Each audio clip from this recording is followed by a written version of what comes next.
council please come to order? Please join me in the Pledge of Allegiance. I pledge Allegiance to the flag of the United States of America and to the republic for which it stands, one nation, under God, indivisible, with liberty and justice for all. Thank you all. Mandy, would you please call the roll? Start with council. DeYoung. Here. Danstruck. Here. Carlstone. Here. Hopkins. Here. Brander, Horst, and Sporer are absent. Planning and zoning. Buchheit. Here. Canfield. Present. Fiorella. Here. Johnson. Here. Falscraft. Here. Vandenhorn. Here. Visser. Here. Foss. Here. And Hosteen is absent. All right, so before we get started, I'll make a few comments. So when we do our approval of the tentative agenda and the agenda, only city council will vote on those things. Just kind of as an introduction, so if you're don't really want to be here, you can blame me because I requested that we do this joint session with planning and zoning and city council. There's a few reasons why. Since I've been mayor, which is a little under 3 years now, I get asked a lot about zoning codes and development and all of that. And I know a lot of our city council members have expressed to me that they also get those types of questions. And so, and a lot of times, people are upset with city code and this kind of thing. So we hear, when people are upset, that's when you hear about it, obviously. So I thought it'd be good if we would sit down together as a council and a P&Z team. What I want to do is I want to kind of help understand the process of if someone walks into Gerald's office and says, I want to build something or I want to do something, I want to make sure we all understand what that process is. Because there has been some process issues, okay? And so if we can become better at our processes to the general public, that's only going to help us in a lot of situations. So I want to make sure we all understand that. We're going to talk a little bit about our comprehensive plan, which the last one was 2014. So I think it's probably time we update that, so we'll talk a little bit about that.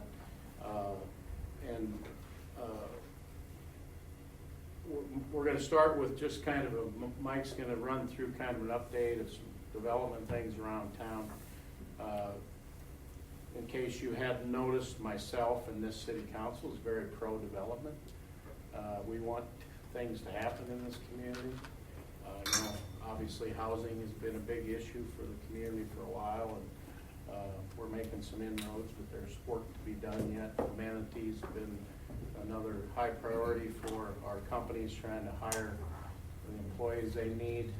So I think a lot of things have come online. We got more things that we need to do, and so I think it's good if we, as a council and as a planning and zoning group, are on the same page as far as how we're going to accomplish some of the things that we still need to accomplish from a development standpoint. In my opinion, the lifeblood of any community is a vibrant economic system.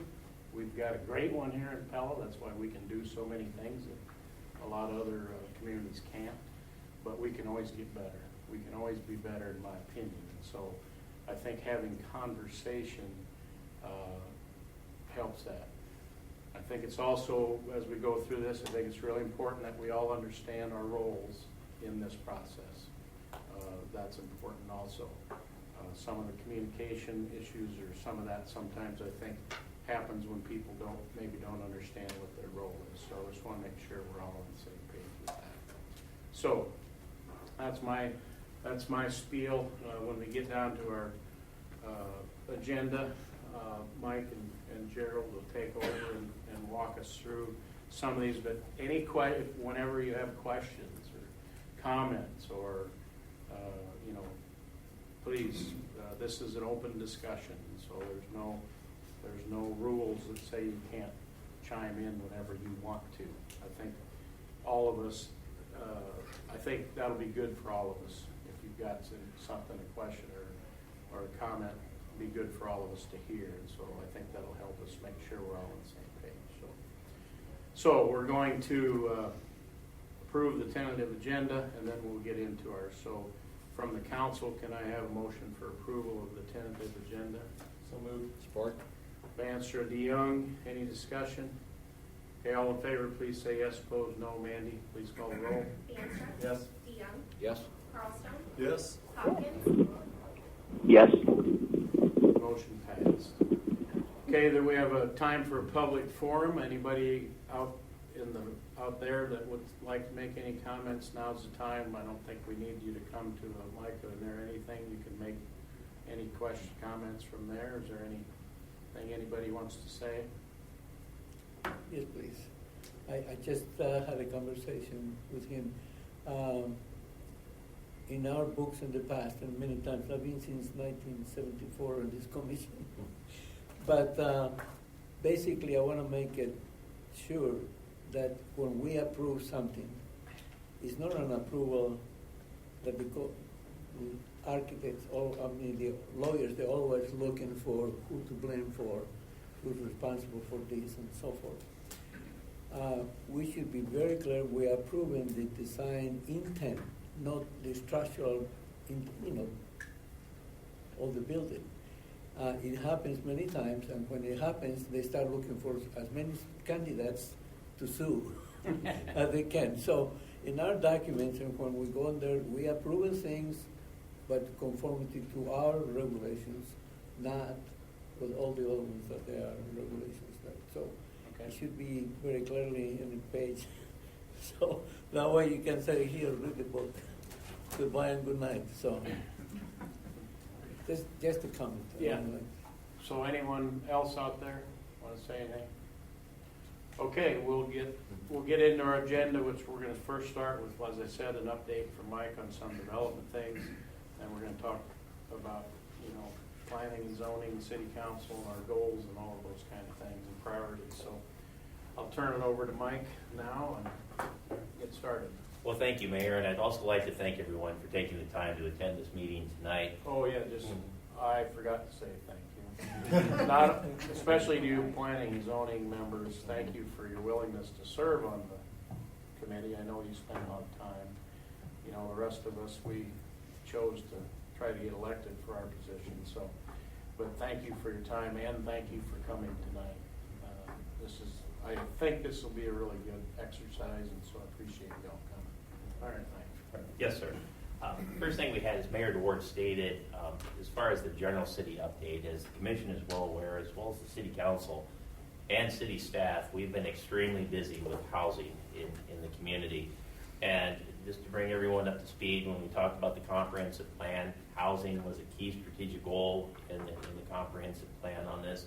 And this is one area where I'd like to think that we've made some progress on, and specifically when we look at housing in our community, it really was started with the housing assessment that was done by Marion County in somewhere right around 2017. And at that time, it identified the need for an additional 966 housing units to be built in the Pella market. That was about a 15% increase in our housing stock, and it's also stated that in order to meet demands on that those units would need to be constructed by 2025. The good news is to date, the city has approved over 450 housing units, plans for an additional 450 housing units. So we've been extremely busy. And when we really look forward, I often get the question is housing still a need in Pella? We believe it is, and we measure it by a couple different areas. One of them is the housing assessment that we had, the most recent housing assessment. And to date, we've constructed 47%, or we've approved plans rather, for 47% of the housing units that were stated in the assessment. The other area that we have, and Mandy, let's go ahead, that we measure demand on, is really one of the ones that's a key industry standard, and that's buildable lots in your community. When we talk about buildable lots, we're talking about those lots that are available in approved subdivisions of the city of Pella. And when we look at our buildable lots, what the industry standards state is you should have anywhere from 3 years to 5 years worth of buildable lots in your community in supply. And there's two reasons for that. When we look at the numbers on there in the 3 to 5 years, you never know when the economy is going to take off again. And usually when the economy, at least here locally, happens, housing is always in need on that. And it becomes especially critical when the economy is booming. So with that, it's always a good idea to have a lot of supply of buildable lots in your inventory. The second issue is, and is the council and the Planning and Zoning Commission is well aware, it takes a significant amount of lead time to bring on a new housing subdivision. Generally, it's been our experience, it takes about 2 years to bring a new residential housing subdivision online. And when we say 2 years, when you look at from the developer standpoint, by the time you complete all the engineering, you go through the permitting process, the subdivision plans, some of these developments need rezoning, that takes out a construction season. And so if you look at year one's basically, I call it design, engineering design, working with the city government, getting through the permitting process. Year number 2 is building the public infrastructure, and year number 3, those lots are available for sale to the general public at that point in time. So when you look at it and you ask why 3 to 5 years, it's really those 2 reasons. A, it takes a significant amount of lead time to bring a new residential subdivision online, and 2, you never know with the swings in the economy when you're going to need those lots on it as well. In our community, we believe we have right around 123 buildable lots, and when we look at our metrics on there is what we typically issue as far as building permits on an annual basis. When the economy is rather slow, typically we're right around 20 building permits a year. When things are booming, we've been as high as 60 on it as well. So when we look at housing and the need for additional housing based off the Marion County assessment, considering we're about halfway there as far as the target goal of 966 housing units, and then also looking at our building inventory supply, we believe we're well within that 3 to 5 year time frame on it. So that when we look at additional residential housing subdivisions, we believe those 2 metrics tell us that it is still needed, housing is still needed within our community. So please keep that in mind when we talk about future planning and zoning goals and priorities of both the City Council and the Planning and Zoning Commission. Before I go on, is there any question about housing? I just had, Mandy, could you go to the slide before this, please? On that, for us poor suckers over 55, the 309 versus 22, could define what is a over 55? Yeah. Is that Yeah, strictly is nursing? that countywide or is that Pella? Okay, yeah, those is very good. I skipped over this in the element of time, but as you can see on our housing goals right here, the housing assessment identified single-family homes for purchase and identified right around 340 units that were needed. To date, we've been at 282. Rental housing, we've made some inroads on that as well and identified at the time of the assessment 317 units. To date, we've approved plans for 146 units. This one over here, when we're looking for housing over 55, that is in all forms of housing for individuals over 55. It could be a category such as Boss London Estates for when you look at developments such as that we recently approved out there. When you look at a housing, a gated community that's intended for people 55 years and older looking to right-size their housing needs. It could be assisted living housing, and it could also be senior housing or nursing home housing as well. So it's my understanding when we look at that big number at the 309, it's all those categories wrapped together on it as well. So is the brown Marion County we, and the blue is Pella we, or who is we? No, what we're talking about is the Pella market, and so this is the city of Pella proper. And so this was the housing that was identified. That's what the target goal is in these categories. The blue is what we've approved today. So you would look at this and say the biggest need right now from a housing standpoint is the addition for what we would call housing for individuals generally over 55 and older on it in the community. That's the category we've made the least inroads on to date. So based on your description of what type of housing, so we have the Boss Land Estates, and I think that's the 22, right? Correct. How about the cottages they increased, they built, I don't know if it's done yet, a new building with 30-some residents, Yeah. that's 30-some, right? Is that, Mayor, that one's not in this category? that one is probably not in this category, so technically we're probably a little over the 480, over 450, so we don't believe that would be fit right in this category. And to address Kelvin's question, what's 55 and older as a 70-something, I would define it as you're sick and tired of doing stairs, and you're sick and tired of doing a yard. So you're looking for something that will dodge those two issues. I have two friends who have just made plans to move to Waukee because they can't find something here that accommodates them. And you told me, Mark, you had a list of 50 people, and I assume that it's people like me, like you're just describing, who are desperate for something in town that is affordable. And for me, those 22 are not affordable. A school teacher does not make enough to move into a house like that. Retired school. There's nothing that's affordable. Well, That's and, any good. and so what they're finding in Waukee is affordable. It's nice. It's amazing. But So is that a rental unit they're moving into? Can I ask what are they calling affordable? What price point? they pay $1,700 a month, and the amenities are amazing. So another question would be, so there's a lot of duplexes around town that I think would probably be categorized in that 55 plus. I mean, you don't have your lawn care, you don't have your snow removal. Is that more in the rental housing, or is that considered? When we've had the duplexes, we've treated those as rental housing on it as well, because they weren't specifically designated for senior, individuals 55 and older. But like Mark, what percentage of your duplexes are 55 and older? Pretty much all of the duplexes. Okay. Yeah, So- anything on one level is usually, So that's, And they rent like that. oh, and that's effectively in that category, although by definition, we're sticking them in the rental housing. Correct.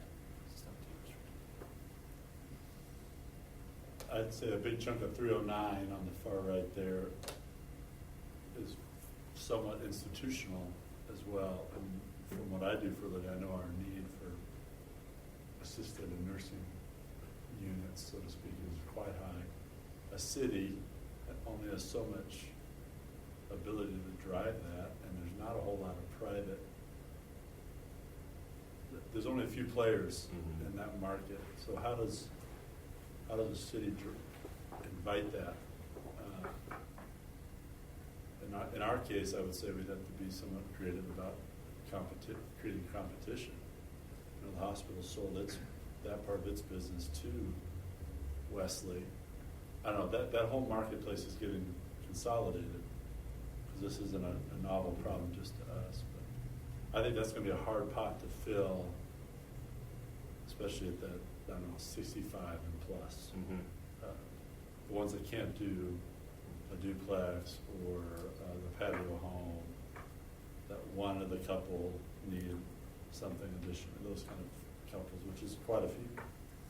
Or they're only in one of marketplaces for 18 months before the big thing happens. yeah, there's no place to go after that. That pot is really hard. We're going to have to be creative, I think, from a city standpoint. And that might mean us to be inducing to draw that too. But if we wait for Wesley just keep expanding by 30 units, I guarantee, I bet those are assisted. I don't think those are even very nursing driven, the new ones coming online, because there's not a lot of profit or draw into that market. So we're going to have to be somewhat creative on the entrepreneurial side as a city to draw that. If we're going to make a dent in that through. And I think that's a very good point. And I would also say, if you could hold that thought, and one of the items that I think we have a little bit of success on, when you look at the strategic goals and priorities of the city's comprehensive plan, I won't steal my thunder on this, but a lot of the priorities that we stated in 2014 or in the city, we're making happen right now through development on this. And so what I would say, as far as an initiative, if it's a strategic priority of the city to make a dent in that, it would have to be identified as a priority, and we'd have to develop our economic development strategies to meet that strategic goal. May I make a suggestion, please? Worked for 42 years for Pella Corporation, and one of the continuous complaint of Pella always been that, they come to work from us, we train them, once that they get good, they quit here after 5 years and they go work for somewhere else. And why is happening that? Oh, because they get sick and tired of commuting 100 miles every day or 50 miles every day and so forth. So the issue is that we truly need affordable housing. But my suggestion, basically what I'm writing to, is we should have the support and help of Pella and Vermeer to help us publicate it. Gentlemen, we're gonna make in this housing building for you. Don't complain anymore if you need to move to Pella. You don't wanna deal anymore with it. I think so you will find out that that's one of the biggest demands we have. It's affordable housing. So, it's like above 55, it's so true what we're doing and what's happening. And as the time goes by, it's getting more expensive. My understanding as an architect is that in Pella, right now, the houses are about almost 10% more than the ones in Des Moines. So even if it was another support for, this is a wonderful place to retire, then you can start selling your 55 on up. What we need to do is we gotta put together a machinery that has gotta come from the city with some ideas and thoughts and support of people from the outside. How do we sell this? We have a wonderful people to live with it. We have wonderful, pastures in here. The economy is fun. We can see what happened in the last 3 or 4 years in downtown Pella. Saturday, you cannot park in downtown because it's full of license plates from out of town. So they come into here, and Pella's becoming something that everybody's talking about it. So what I'm saying is just a little bit of, maybe what we need to do is to also introduce a little bit of salesmanship to what we're doing, what we're planning and so forth. And the salesmanship, of course, gotta be guided from us, and to really get the really numbers that we need to have of what type of housing, what prices to go. And I don't want to hear anybody that's a low, cheap houses. No, affordable housing is the word, the key word, affordable housing. So if we could think from that standpoint of view, we will see that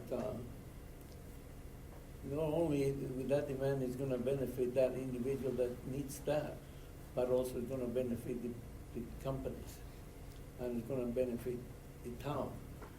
So it's for our goodwill. We're very lucky that we have two really good industries that keep this town going very well. So if they want our support, they're going to have to help us to support that. So.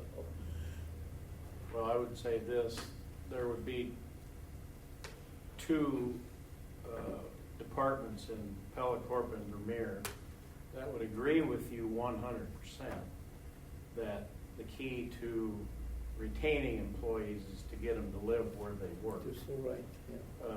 So that they know that, and Pella, especially Pella Corporation, has stepped up and tried to help the housing market with the Prairie Ridge development. That was Pella Corp initiated, along with Marion County stepping in and trying to help out. Now, that project got caught in this incredible run-up in cost. And, when that whole concept was developed, it was affordable housing scares a lot of people to use that word. So we talked around that in many different ways. Finally, I think it ended up being called workforce housing, was what it was. Because affordable housing, depending on who you are, determines what's affordable and what's not.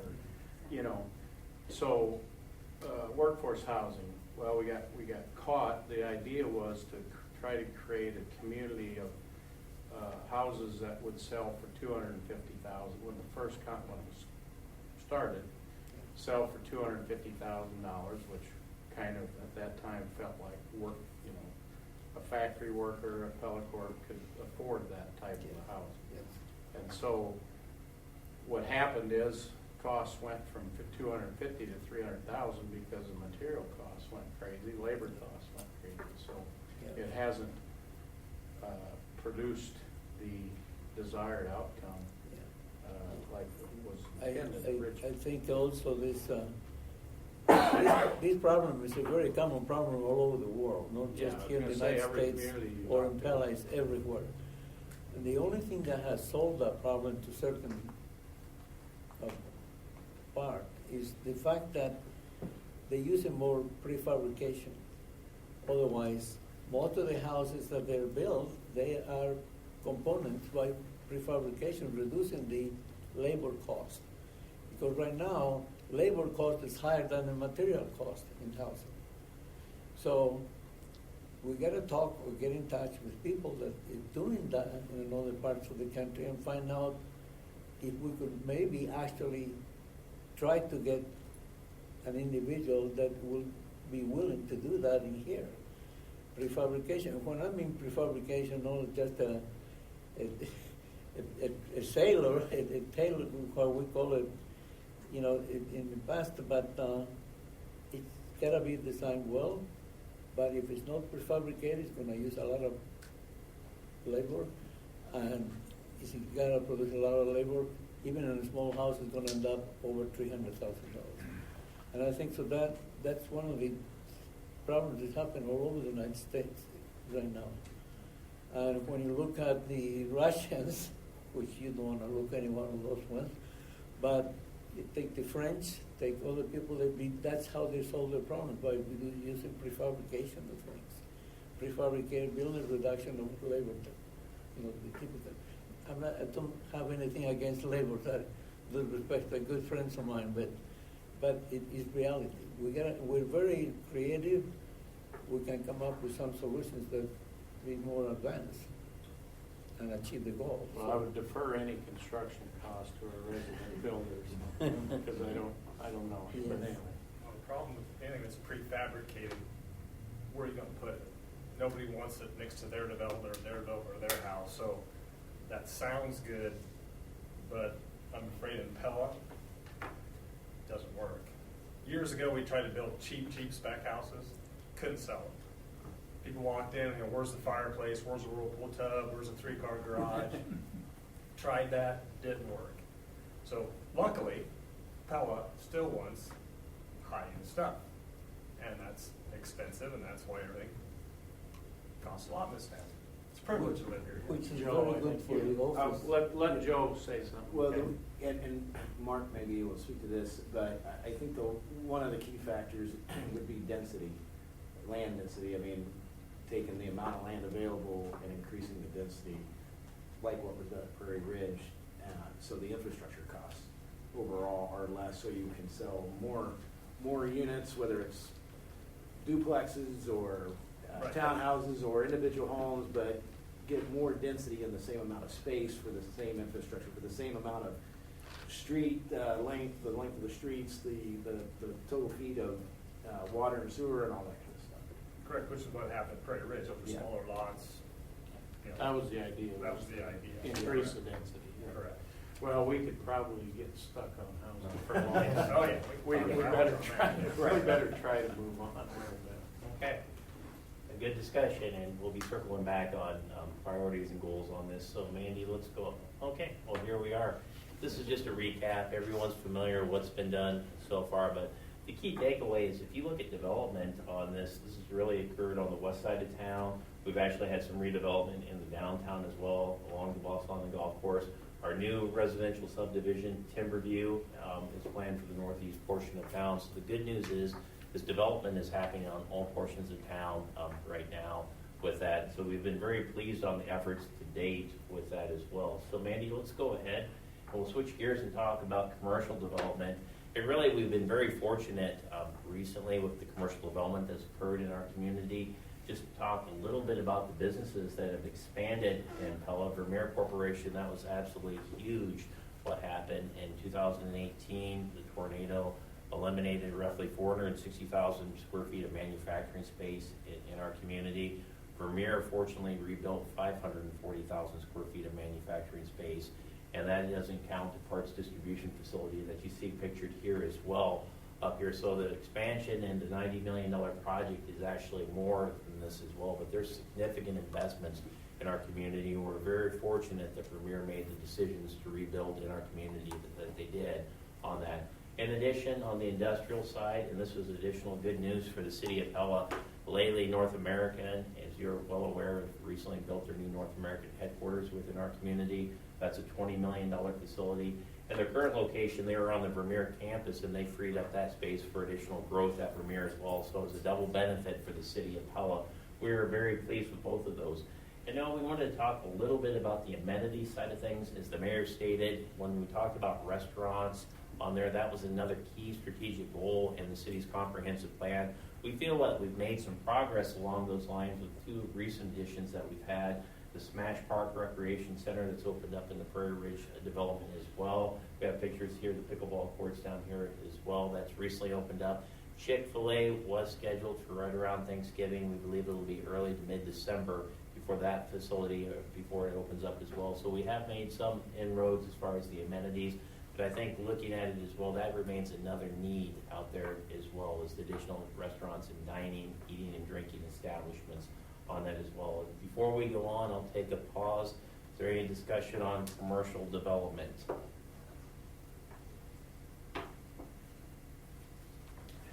Okay, let's go ahead and talk a little bit about city projects that we have, and we're standing on a few items that we have. And fortunately for us, this first one, Pella Fiber, one of the items that we had when we're talking about additional housing, additional development in the community, but particularly when you talk about additional housing, you have to have high-speed internet access to attract people to your community. Thankfully, the City Council made a decision to move forward with Pella Fiber. We've recently installed 78 miles of fiber optic lines within our community. Anyone that wants high-speed internet, whether you're a resident or business in our community, you can get high-speed internet access.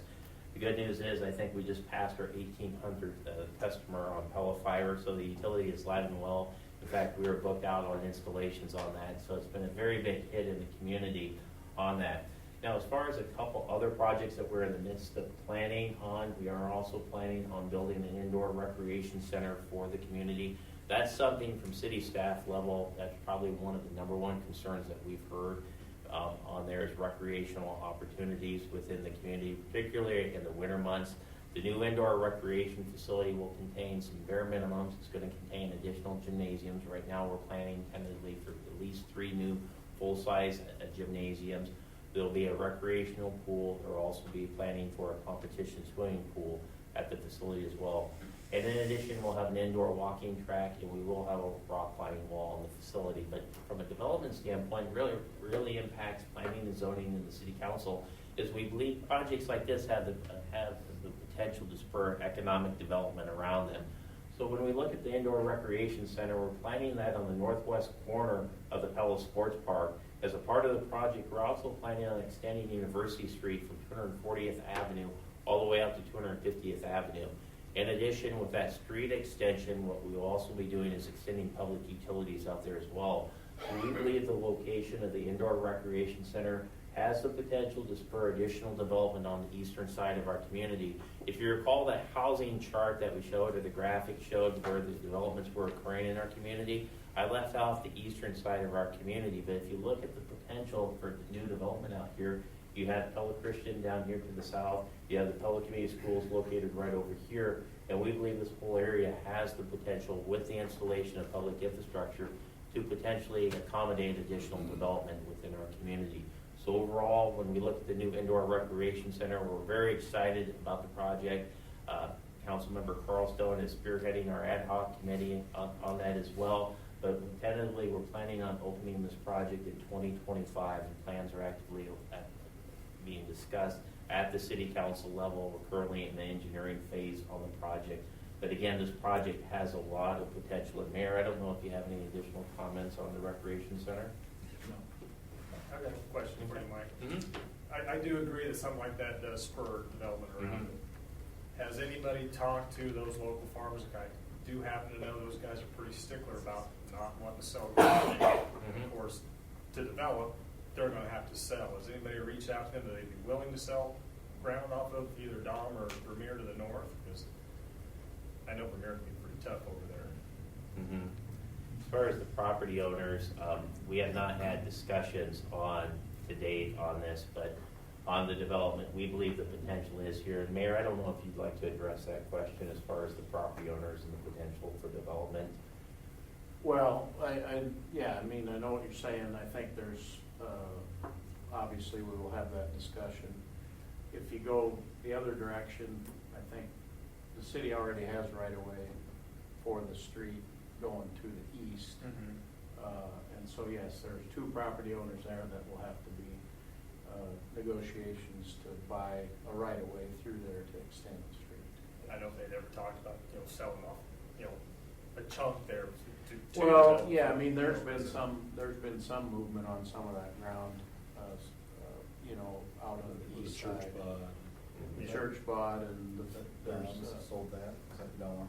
yeah, Dom, and then there's another piece that's been purchased down there on the south side, so. You can look at the big map and see where the difficult Oh, yeah. to buy ground is, because the city's kind of It moves around. going around it. Yeah, Mhm. yeah. And that doesn't change so easy in this town Yeah, sometimes. it's difficult. Yeah. That's often a generational thing. This generation, no way on earth, and the next generation is, where's my check? I agree with that too. Those are good points, but as the mayor stated, actually, the extension of University Street's been in the city's comprehensive plan for at least the current edition and the one previous to that as well. So when we've looked at the street extension, that's something that's an essential corporate purpose. And so from that standpoint, while we strive to work with the property owners on that, at the end of the day, the city has means to extend the University Street. Now, as far as the development potential on that point is taken, you will need willing property owners around there. And I believe just north, Mayor, correct me if I'm wrong, but the Vermeer Corporation owns a lion's share north of University Street on that as well. And in addition, when we did build the 105-acre sports park out here, we were able to work with the property owners at that time, as well as far as building out there. So we have a track history of being able to work with the property owners out in that area, but to successfully develop to a scale that you could reach the potential, you're going to need willing property owners. Just one, I don't think Mike mentioned it, but the extension of Baseline Drive, what comes into the current sports park to hook up with the university. That'll connect. Yeah, it'll connect, and I have granddaughters that play soccer out there, so if you've been out there on a Saturday morning for a soccer match right now, it is a mess, a huge mess. So at minimum, we need some more entrances in and out of the sports park. I mean, you have the changeover from one time, I mean, there's 1,000 kids in the soccer program. And so you've got all the cars coming in and all the cars leaving. So having, essentially if we do this infrastructure, extend our University Street, extend Baseline Drive, now we have 3 ways to get to the sports park. And that's going to be critical. And the other part of the University Street extension is the extension of the bike path, so that kids can bike out to the sports park. Right now, you take your life into your own hands if you try to bike out there. There's just no way to get there. So that's a critical part of it too. Yeah. The University Street's gonna go all the way to the next highway. Yeah. Okay. 250. Okay, okay, that's good, yeah. It's the county line. Yeah. Okay, thank you. All right. So that's an exciting project. From the city's perspective, we've just initiated plans to renovate the Pella Community Center. We're currently soliciting proposals for that as well.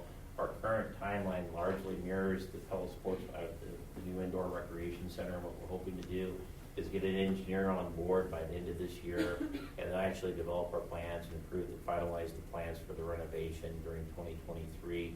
We're hoping to begin construction in 2024, depending on the scale of the renovation. That could last 1 construction season, potentially 2.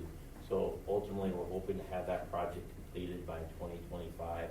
And the last item that I have as far as the development update is we've done a lot of infrastructure work over the last 4 to 5 years on this. And we foresee on a go-forward basis, that's going to be a critical item that we keep up our infrastructure.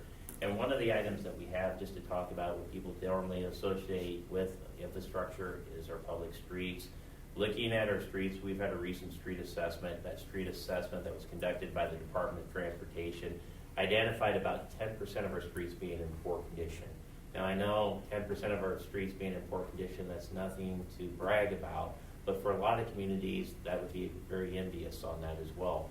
And where we're going with this is just to maintain the current conditions of our roads the way we have right now.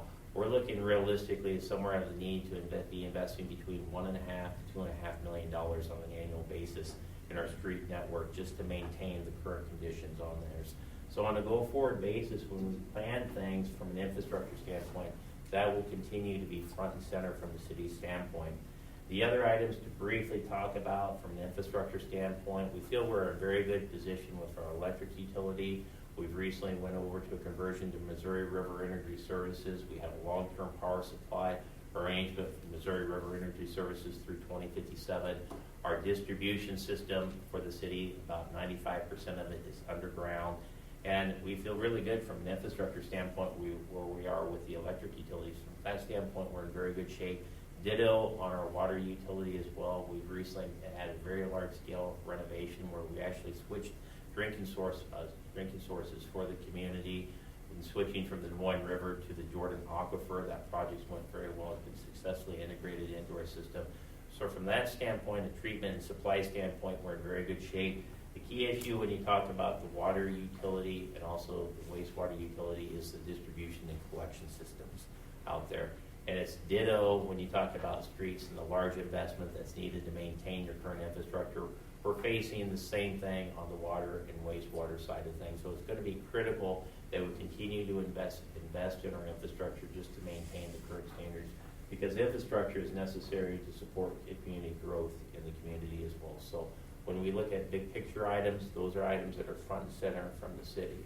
So with that, before we start talking about goals and priorities from a staff standpoint, be happy to answer any questions as it relates to city projects. I'm going to use this opportunity as one who lives in city limits, but is unfortunately on rural electric service. One, I don't get my own mailbox, and two, I get to look at the city electric client across the street from me with power when I don't have power. I think that's symbolic of another issue, and I know it's not. Doesn't always seem like it's in our control, but I think we need to beef up and be ready to fight those fights. It comes down to how to get ground, but sometimes where that ground is and whose jurisdiction it is from water and electric. And I think if we want to put our big boy pants on Good opportunity for the and get some territory to be able to expand it, I think that'd be really good too. No, this is public, I want to be careful. Yeah. No, I think that's a very good point to be taken on this. And from the city council standpoint, one of the things that is difficult is under the state of Iowa, those electric service territories are almost set in stone. They're controlled by the Iowa Utility Board on it, and it's very difficult once you have electric utility territory lines set to gain new territory. In the past, the city council has been very big proponents on when we've annexed territory in or when we've expanded, such as Fountain Hills, giving the residents that have been newly annexed into the city of Pella an opportunity to vote if they want to be served by the municipal utility. That's never gained traction at the State House on it, but it's been something that's been strongly supported in the past by the citizens, by the city councils on that as well.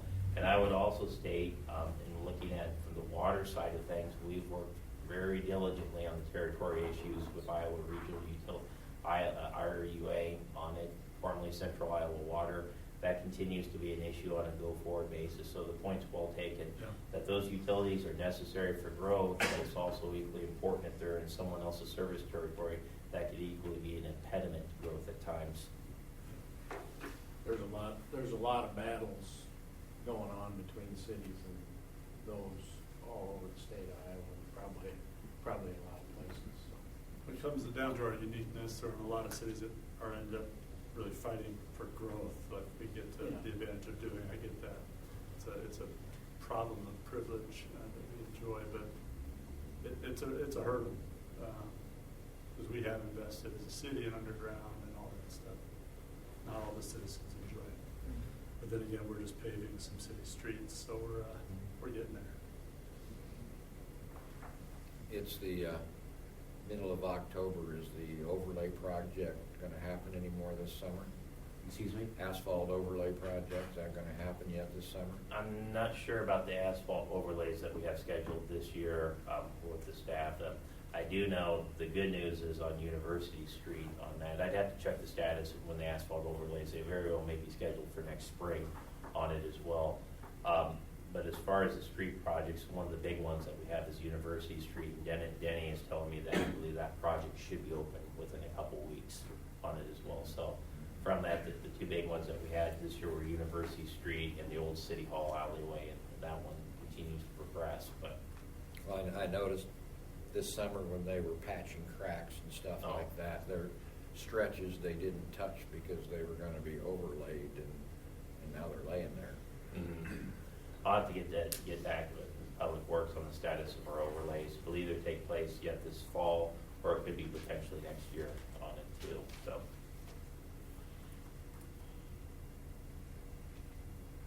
Okay. All right, Mayor, if it's okay, what we have is just this is simply from the City of Pella staff. This is city administration and planning and zoning, and we took a crack at, just for discussion purposes, on broad range goals as it relates to planning and zoning items for the community. The first one that we had up here, as Mayor DeWard stated, is the city's comprehensive plan, and this is really the roadmap for development where you're going from a community standpoint. But one of the items that I'd like to state is that I think we've done a really good job. If you look at these areas up here, this is actually page 21 of the city's comprehensive plan. It identifies future growth areas as what was seen in 2014 on this. If you look at a lot of these goals, and the reason why you need to have your comprehensive plan updated is when we've done a lot of our housing developments, when we've done a lot of our, say, planned unit developments, they've always been tied back to strategic goals and objectives in the comprehensive plan. So when we look at this map and identify future growth areas, we've done a very good job, in my opinion, of following the future growth areas and encouraging growth in these areas where it made sense at. And I'll give you a couple examples that we have. The C area out here is the Prairie Ridge development on it. Did not exist in 2014. If you were to drive out there right now, you'd see a nice residential housing development, and you also see a fairly significant commercial development that's going on as well. This area that was identified down here for industrial growth, that is Lely out here as well. And when you look at residential growth areas, one of the areas that we're working on, in fact, we just got done talking about, is the Pella Sports Park area, the new indoor recreation center, which is an amenity that was needed and identified in the city's comprehensive plan. But when you look at additional growth out there with the comprehensive plan back in 2014, Force all predicted was additional residential growth out there. That aligns very well on our plans that we have for extending University Street out there, and as well as the addition of the indoor recreation center. So when we look at growth areas and the need to update your comprehensive plan, it really helps identify priorities for the city from an economic development standpoint. Dr. Carlstone mentioned, how do we make senior housing a priority for the city of Pella? Well, we would say that's all part of the comprehensive plan. The planning sessions that went in to develop the comprehensive plan identified as a key strategic priority. But if you look at a lot of things that we've done, from ranging from housing, the amenities that came on, all those items were identified as key strategic plan, key strategic priorities for the city of Pella back in 2014. Typically, and Jerry, correct me if I'm wrong, but for growing communities such as ours, the industry standards say every 5 to 7 years you should update your comprehensive plan. We've strived to get every 7 years on this. We're a bit late this time around. So if you look realistically, if we were to initiate plans to update the city's comprehensive plan, the planning process takes about a year to do. And so realistically, you're probably looking at somewhere right around 2024 before adoption of a new comprehensive plan. And we think that's important from the city's standpoint. It's really the roadmap on where we're going in the future on it. It's been 10 years about that time, by the time we were to adopt it, since the last time we did a comprehensive planning session. So we would tell you that should be a goal for the city of Pella on a go-forward basis. Equally important, and I want to stress on this as well, is the city's zoning code and subdivision code. And this really segues into the mayor's discussion, and we can talk in more detail on these items. But when we look at the city's comprehensive plan, we think it also makes sense to take a look at the zoning code as well. When I came to the city in 2001, we were just in the process of updating the city zoning code. It was largely a staff-initiated led effort at that point in time.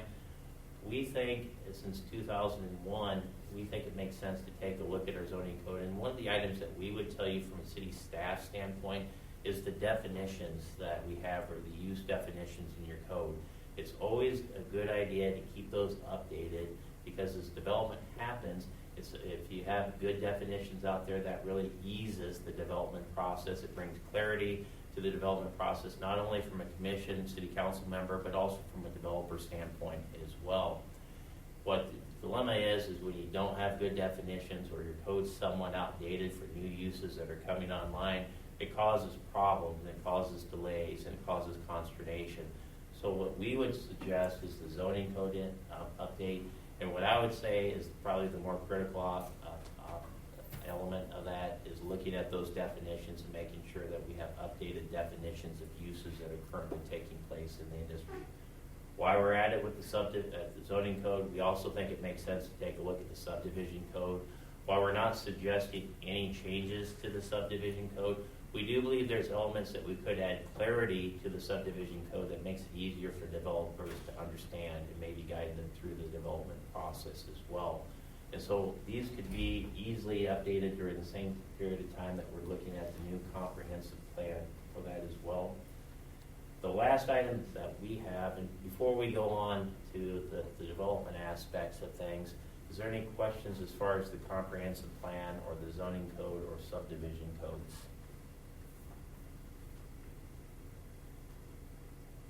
Okay. All right.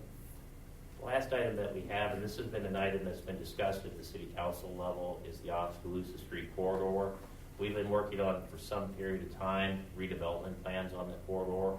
For those of you that may not be aware, some of the elements that we've worked on at this, and we really tried to take the initiative on that, is the old power plant site that is just north of Pella Corporation. We've currently in the process of the environmental review phase of that project, but what we're hoping to do is redevelop that property, and what we're hoping to have is a very nice looking park on that area, and really another attraction to the city of Pella. Those plans are actively being made progress on, or we're actually progressing on that project. We're in the environmental phase of that. We're hoping to have the engineering design phase completed by 2023, and hopefully that project can be renovated and the new park in place or constructed by 2024 as our time period. The reason why I'm mentioning that is we believe by redeveloping that parcel of the power plant site, that could encourage redevelopment on the corridor. But equally important is from the aspects when we talk about redevelopment on that corridor is establishing a new urban renewal plan for the Oscaloosa Street corridor. In addition, what we're also looking at is the area just north of Oscaloosa Street. And this would be the areas along Huber Street between East 3rd and really stretching over to Main Street and East 1st. If you were to look at a lot of those homes within that area, we do have some code enforcement issues on our hands in those areas. And what we've talked about in some areas is looking at those areas or redevelopment plans within that area. When we talked about housing needs in the area, we think that area makes sense as we look at redevelopment options on the corridor. We take a look at redevelopment in that area as well to try to encourage redevelopment. And the reason why we want to redevelop that area or have separate economic development incentives for that area is if you look at it, the public infrastructure is already in place.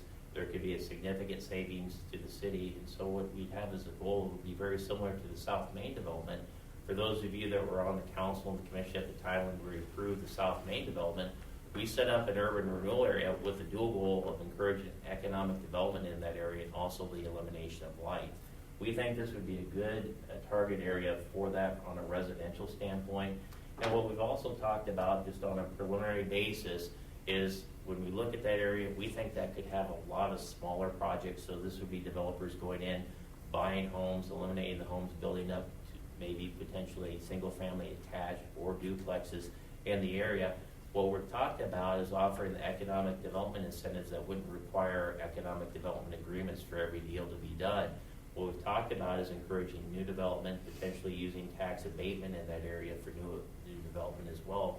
And so when you look at that area, this is one of the items that we have on our list is the redevelopment of the Oscaloosa Street corridor, along with this Huber Street area, looking at potentially redevelopment with the goal of elimination of blight and providing additional housing for the community.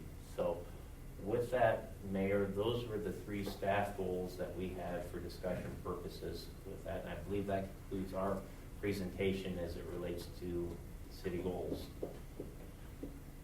All right, so no one wants to say anything about zoning code and subdivision code and comprehensive plan? So, how do they intersect between zoning code and subdivision code updates? How do getting those done impact ideas for how you're gonna do your corridor redevelopment? Yeah. Chicken or egg, I mean, is there one that has to come first, or what's the process there? Yeah, but we don't believe so. What the process on the corridor is at first, we've really struggled for that, and that's a good question, Tom, on this, because if you recall, when we did our corridor study, we had a consultant's report that had a bunch of zoning recommendations on that. And that was describing this issue to the council. We talked about the easy things that we thought we could get done right away, and then there's the hard things that's going to take some time.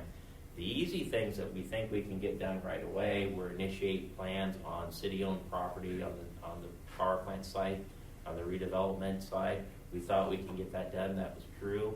We also think that we can develop an urban renewal plan for the Oscaloosa Street corridor fairly easy. It's a time-consuming process, but that's something that's fairly straightforward. Of the 3 items, those were the easy things. The hard lift was the zoning on it.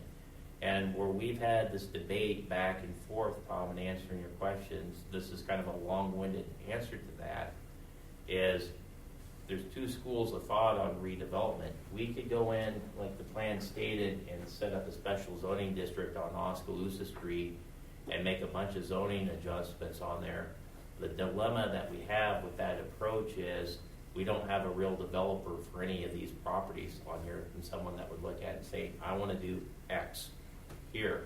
And it's been our experience is you need the real developer if you're going to do special zoning items to say this is what we want to do, because you got to identify this is what your zoning code says, this is what you require, and you have to make the adjustments based off that. And so we've been back and forth whether you go through the effort and create the special zoning district for Oscaloosa Street and do all the zoning adjustments without a real developer, or you get the urban renewal plan established first, try to attract developers down, see what they want to do, and as long as it's a key strategic priority, you may have to use the dreaded word PUD in that area to adjust the zoning adjustments that would be necessary to redevelop this corridor. We're still discussing this item. Obviously, we're going to have a lot of discussion at both the council level and the Planning and Zoning Commission level on that very thought, or that very issue. I've got a couple comments. I'm sorry, go ahead. Oh, thank you. Got a couple comments. One is, I know we've done some work recently with parking code downtown, trying to loosen that up a little bit, at least on existing businesses, and I think that's been good progress being made on that. The other thing is when we're talking about zoning code and helping developers understand the code and things like that, maybe do more with flow charts. I know there are some in the code that outline the process, the permitting process, those types of things maybe would be beneficial to developers or maybe smaller developers or those not as up to speed with the actual process. So I'd recommend that. And then any thought to reviewing, so some of these areas have multiple special overlay districts. Any thought to maybe reviewing some of those, cleaning some of those up, maybe removing some of those and replacing them with a consolidated, because that might help some of the development in some of those areas. I think those are all very good points, and I would answer the question as far as the overlay districts. That's in the black hole that we call the zoning code update. Yeah, that's a part of it. And I would agree that that area needs some clarity on it as well. And I also would agree with the thought, and Jerry would probably be able to talk a little bit more intelligently on this because he's in the process of learning the organization of our zoning code, or not learning it, but it took a while, and that was different. It was challenging on it, but anything that we could do that bring clarity and make it easier to find things, identify, understand, I think would be a benefit to it. And that's an item that would certainly be a goal of the zoning code update, to make it more user friendly than it currently is. I would echo that, and I think that, item 2 is planning and zoning staff goals and priorities, which you just talked about, but I think from a staff, P&Z staff, trying to make the process as user-friendly as possible should be a high priority for people that are interested in doing development, no matter the size, doing developments in Pella. I think we will need to try to work in that direction. And I know, it's probably easier said than done, but I think we should try to work in that direction. Well, we underutilize RFPs, I think, as a city as well. To me, if we have a specific vision here, we could be ahead and say, this is what we have envisioned here. RFP. Now, this is a terrible time to do RFPs because everybody's getting really cold feet, but at the same time, I think we historically have chased developers off with wooden shoes, and I think we could reverse that by doing something like this well, saying, hey, we're changed, come on in here and do something cool. We've too often waited for the developer to bring the idea. That we could control the idea, but also realize our dream a little bit better for something like this corridor, or even the whole ASCII corridor. If we were ahead of it, make it user-friendly for whoever submitted the RFPs and say, let's do this. There's an opportunity too, which the company hasn't planned. When we're going to have that? We think we're going to start with that? Because that should be probably a very important piece of that company. So they kind of getting together, fast. I think Terry has a comment. Yeah, I just had a question. Don talked about the value of process earlier. The last time the comprehensive plan was done was in 2014, and I remember the process at that time. This many years later, does the process look similar to that, or is it a different kind of a process now? There was a lot of public input pursued at that time, and at this point it's sometimes difficult to get the public to agree on anything. So I'm just curious how the process, what it looks like in 2022 or 3. I think that's an excellent question, and ultimately that is to be determined on it. My hunch is it'll look very similar to that on there, because anytime you have a comprehensive plan, one of the key things that you want to have in the community is buy-in on the plan on it. And the way we go about buy-in is to have a lot of public input meetings on it. And that was something that I thought was very successfully handled in 2014. We did have a number of public input meetings, and that was something that had generated a lot of interest in Pella. So from a public input meeting standpoint, I would say that that's probably going to be very similar. If it was just up to me and my recommendation to make sure we do have those public input meetings on it. I think the things that are up for debate is the level of involvement with the Planning and Zoning Commission, how involved, how regularly updated we want to be on that and reporting back. Memory serves me correctly, last time I believe we assigned a couple commission members to the committee, and then we assigned an ad hoc group to it as well. But the interactions between the ad hoc committee, the Planning and Zoning Commission, and ultimately the City Council, I think that's where the discussion certainly would be, and that's where you might see some changes in the future. But from a public input standpoint, being a part of the plan the last time in 2014 and also in 2007, I believe, I think the public input is almost a necessity in this day and age, because the ultimate goal is to build the buy-in on the plan. So Jerry, you are fairly new, and as Mike said, you've been digesting the city code over the last while. Is there anything glaring that you're seeing that we should be discussing, change, those kind of things? Well, I've been doing this for over 30 years, and so I have a little bit of experience. What you have is not uncommon for most jurisdictions that are of this size and growing. You have growing pains, and that forces you down a path that is inevitable. But what you have here is you have, even though you've updated your comprehensive plan according to law, and some states dictate by law what you have to do, you're on a 7-10-year schedule, that's fine. But you have to remember your comprehensive plan is your overall guide. It's your policy. I want to put this here, and I want to put this here, and I want to do this, and I want to do this. And that's fine. These are bubble plans or goals, they're ideas, but then your underlying ordinances of the city is what staff uses and the planning, zoning, and council use to implement. And your zoning code was written in 1976. So that gives you an example of what it was started out as. And then over time, as social issues have changed, as development has changed, you've gone through and you've X'd out things, and then you've put in things, and you've X'd out some more, and you've put in things. And I can show you numerous occasions where you have things that point to things that don't even exist anymore.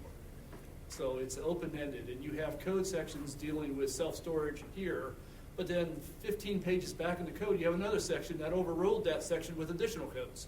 And unless you are in-depth and read this on a daily basis, that's what makes it difficult for developers to come in, because you'll say initially they'll look it up, and they'll say, oh, this is what it says, but then nobody knows 15 pages later in the code, it says it's a whole different level of criteria, which people get very frustrated with, and it shows that it's a difficult process. And part of that cleanup is that a new comprehensive plan needs a new zoning code and a new subdivision ordinance to implement the vision in a very concise and easy way to understand. And that's what we all want to do. So when you do a comprehensive plan, you come right along behind it, you rezone to what you identified your land use. It's consistency zoning. It makes it consistent. And then you do your subdivision ordinance, which ties into what you want to do. So that's kind of the goal, so that when somebody does walk through the door, or either you or the P&Z members have to explain this in public, it's very simple to just explain the process. A, B, and C, you're done. Versus A, B, C, M, back to K, now we go to Y, and where we are now. So it's changing that process. And again, with being new, I'm learning the process, because I would have expected it to be the A, B, C, D, E, F, and G, but I'm getting through these nuances, and we're trying to roll past that and get some things changed and some moving on, but we'll get there, and it's just all a learning curve reality. Well, that was one of the reasons in the talking points and what we sent out. If we could have the same consultant that does the comprehensive plan as the zoning, that to me would just be ideal. At the same time. So that then we're having, the comprehensive plan is going to be married to the zoning code, but the guy or the gal that was thinking it the same way as things were put together. I think you have two different parties doing that. I think you're going to leave yourself for, again, that misinterpretation and going different directions thing. Absolutely. I fully agree with that. That's why I'm asking, maybe it's an opportunity to move immediately with comprehensive plan and try to put that together and through all the different problems that we have to solve at the same time. Isn't it in the next year's budget? We do have it in next year's budget on that as well, and that's something, again, we think should be a priority. Equally important is updating the zoning code and subdivision code, with the goal of bringing additional clarity to that for ease of use of city staff, but also for developers as well. I think we all would agree with that, being a priority to clean up, what examples you're giving, that sure would, when I think about some of the things that have happened and I've heard and this and that, it's mostly been confusion and communication. And so if we can become much better at eliminating confusion and increasing communication, then we're all going to get less. We're all going to get attacked less when we're out there. So I think that's definitely a priority. Yeah, exactly. I guess just for the comprehensive plan, I was going to throw out just one thought, and it kind of combined. Julio started talking about prefab, and then Mark mentioned, not in my backyard, and then Joe mentioned density. To keep going, now don't throw water bottles at me, I keep thinking of a nice mobile home park for the workforce. And I think we've got a good one here in town now. I could go to Oski, and Robin's been there. We had Lansing, that was a disaster. We had Spring Creek Village, that was great. So, you know, you. Great's pushing it, but it was. Well, those are affordable, but then it goes back to where do you put it? Well, yeah, and I guess that's what I think when we have this whole open area next to next to the sports park, you know, that's open area, and you would have a chance, often the mobile home park users are young, either single families or newly couples that with kids and things like that. Could that be a segregated area next to that? Because I agree with you, Mark, you know, that those don't fit in the Fountain Hills thing. You about have to go on the edge of town like Sunrise did here. Or is it Sunset? Which one is it? Sunrise. I lived there when I moved to Pella. Yeah, so those are, yeah, that was probably your first home in Pella? Yep. I think. A double wide. Yeah. So I had a wife and 2 kids when I moved to Pella. But I think we have to swallow a little pride and look at the practicality and look at our employers too, what they're looking for to get that.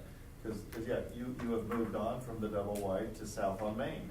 Yeah. So with some steps in between them, and that's what we want to see people do that move to Pella. And I think we have to be willing to start out at that basic level, and we're going to be having to face that with the TIF, that low to moderate income pool of money that we're going to have to set aside. Can we weave that into a comprehensive plan and say this is going to be a goal? Well, as I understand prefab, that does not necessarily mean it has to be a trailer. They do prefab homes also. That's correct, yeah. They're all over the world, you know, everybody's got them done. Yeah, Robin? I've done a lot of research on mobile homes. The price that they are now, they're not really low cost housing. It's costing as much to move mobile homes in as what I'm building habitat homes for. So I think before everybody gets on this, we need a mobile home park. I think there's other options that could be affordable housing. Mobile homes are also built with a short lifespan in comparison to the average brick and mortar home. So a low cost neighborhood may last 100 years. A mobile home park may last 40 years. Or 130. Yeah, or 120. Are you talking about like pallet homes or like mill built?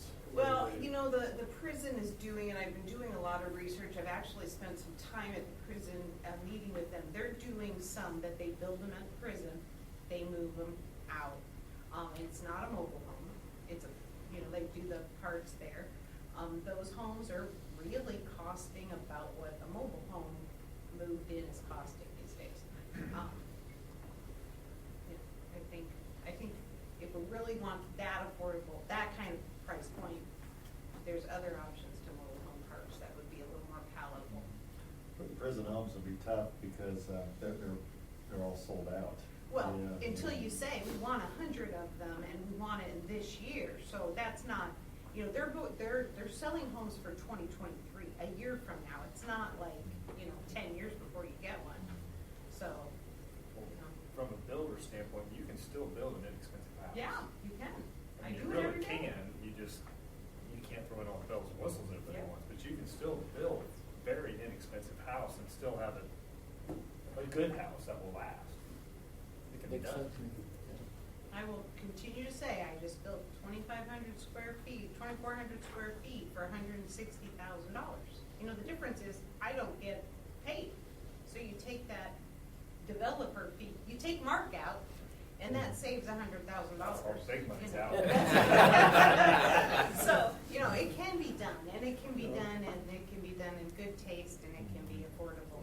Yeah. When you look all over the world, what they did is going to prefabrication because they're reducing the same problem we have right now, the cost of labor.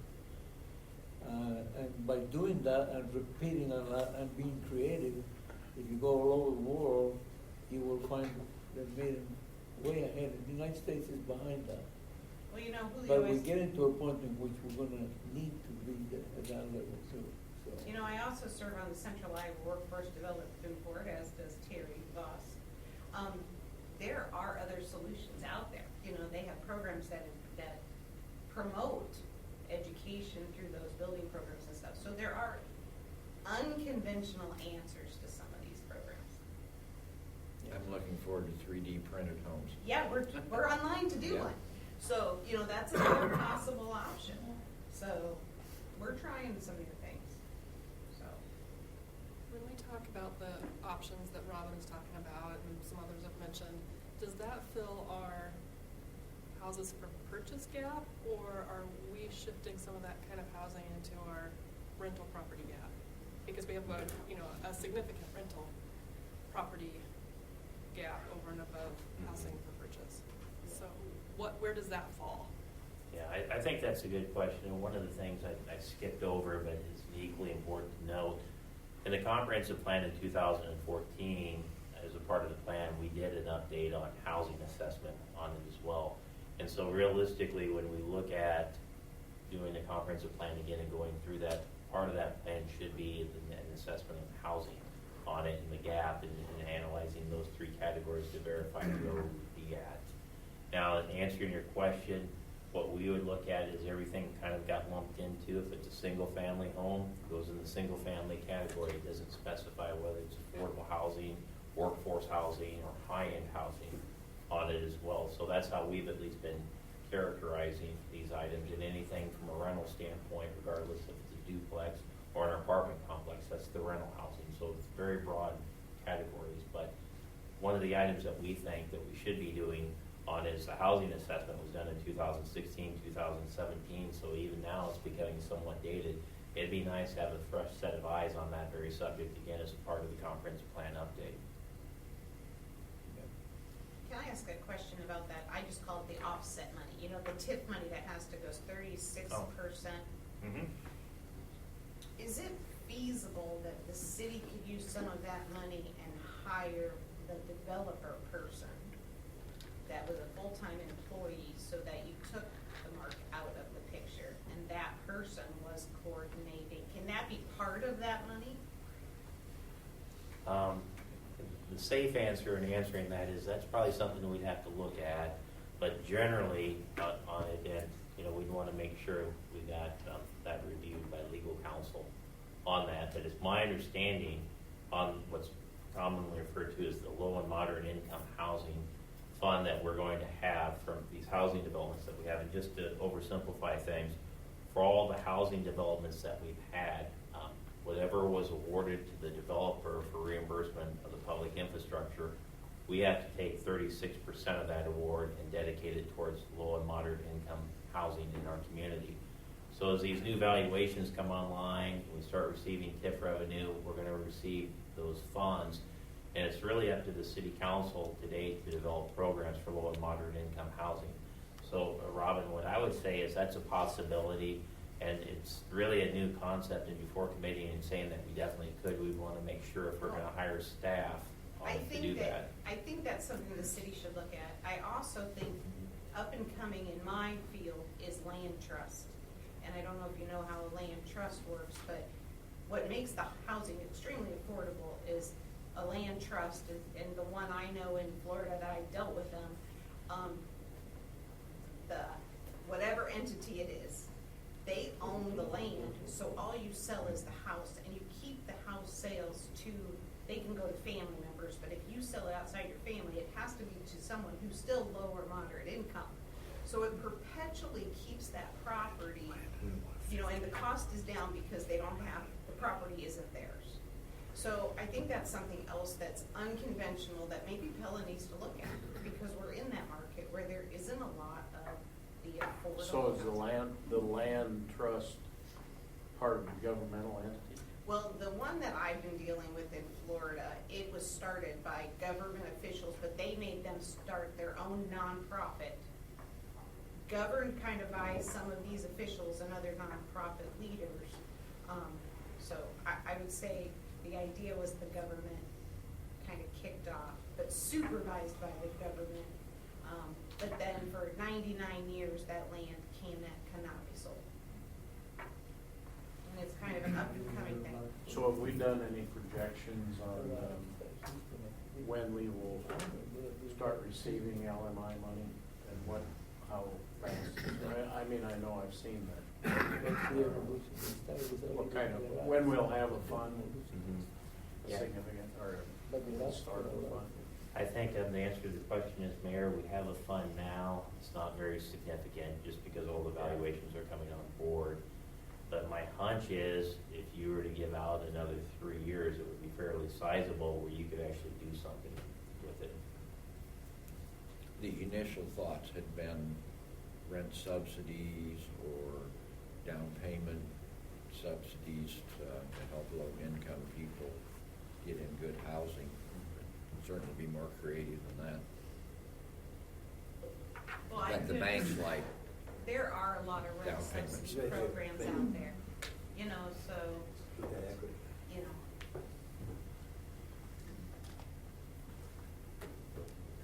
But the best way to help people out of poverty is to put them in affordable housing so that they can start making the transition from a double wide to a nice, expensive place on Main Street. And how you do that is you give them that option.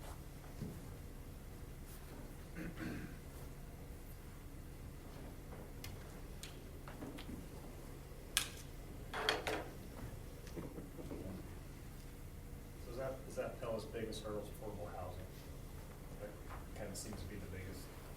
Well, I think Or so, housing. but that's kind of my, That's that's kind of your my thing. expertise, yeah. Housing in general is, Yeah. you know, maybe the market's gonna slow down now, but I mean, Sarah's here, she's real estate, but I don't see any signs anywhere in town of a house for sale. Wherever you go, I mean, and They're starting to be. if one comes for sale, there's 6 bids in 2 days on it. So it seems to me that we're still in a supply, we have a supply issue. I mean, that's what we've had, is a supply issue. Demand has been outstanding, and maybe it'll slow down with interest rates and that, but we still have a supply issue. You know, We have you'll this really hear unseen some screaming when the next assessments come out. Yeah. So comment on the unseen demand we have, I think it's 50–60% of our workforce doesn't live here. And that's this unseen demand. I don't know if they all want to. I don't want to be assumptive like that, but it should be easier. I think somebody commented about some leave because they're driving from Altoona or whatever. Usually what happens is they come to work because they need the job really bad. So they come 1 year, 2 years, 3 years, 4 years, 5 years, and they can't take it anymore because that's eroding their salary also. So finally they say, we quit, we're going to go work somewhere else. So we spend time with this individual to train him. When he really becomes a product and doing well, he's got to go. And that's why we need so bad that, otherwise. Purely pragmatically, we would love the tax base. I mean, that's just how a city functions. That's the income source. Yeah. I think there's that unseen demand too, let alone the folks that moved from California in the last 2 to 5 years. And I've met a ton of new people here. There's one right there. Yeah. And He said, what cheap housing we have Yeah. here when he moved in. that's why affordable is relative. So we all can feel that demand of new faces coming. We've got that unseen demand that's there that we just haven't ever, maybe intentionally, maybe not, ever met the demand. It'd be interesting. I talk a lot of years behind, but Stu Kuiper at one time bought a whole bunch of land by the lake, going to around the lake, and in that area he was going to build housing for the employees of Pella Corporation. You know, at that time, because they were already having problems training, and then the guys leaving to work for other companies. So I think we need to somehow to talk to both of the companies and say, look, this is for your own behalf. Support us, help us somehow. not necessarily money, but you gotta do at least advertising, you gotta, at that time, it was very hard to get individuals, so he will offer them, he says to me, oh, you can offer an affordable housing, that it's part of him making his payments, will help him with that, part of his salary. I mean, you know, the whole thing was so strong, with a strong support behind, that he was pretty close to that. Unfortunately, back on those days, he until he died, and the whole thing died with it. Until, you know, we have a good example now who's doing this affordable housing or attempt to do apartment buildings is people from all these companies. And when they move and they support you, they can do a lot internally, even hiring people that's coming to say, well, no, we'll give you a chance to do this. We will offer you with this for this much. Wow, offer you a job and give you the opportunity to buy a house. Well, you know, I mean, you gotta use some marketing ideas and thoughts and numbers, but we need their support too. You had that throughout history. You had the Pullman Company in Chicago, that they had Yes. Steinway in New York, that they for all their employees. So. Exactly, yes. Well, there's a little ghost town called Buxton, just